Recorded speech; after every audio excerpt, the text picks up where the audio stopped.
প্রথমেই বলে নিই, এই খারাপ গলার জন্যে সরি, কারণ আমার প্রচণ্ড ঠান্ডা লেগেছে। কি আর বলবো, এটা বিয়েবাড়ির প্রথম শীতকালে।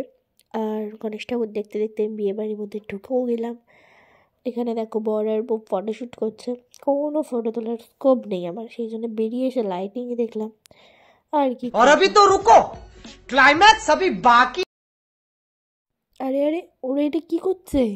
এখানে এগুলো কী সব এনেছে? আচ্ছা, তোমরা জানিও তো এখানে কটা জিনিস আছে আর কী কী গিফট দিল, কমেন্টে জানিও। পুরো বাজারটাই মনে হয় এরা তুলে এনেছে এবারে। তবে এখানে কিন্তু সব নাচগুলো দারুণ হচ্ছিলো, মানে এখানে সবাই আমার মামা, এটা আমার মামারই বিয়ে ছিল।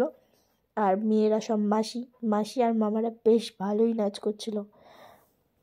এ তো ঝাঁট দিচ্ছে, সব ঝাঁট দিয়ে পরিষ্কার করে দিল স্টেজটা। বাবা, খুব ভালো কাজ করেছিস। এরকম কিন্তু আমি ফেসবুকেই দেখেছি, সামনে সামনে আগে কখনো দেখিনি। আর এই যে এটা আমার নিজের মামা আসছে, বাহ, ভালোই ঘর মুছতে শিখেছো মামা। আরে এ তো কী করবে বুঝতেই পারছে না, একবার চুবড়িটা নিচ্ছে একবার দিচ্ছে।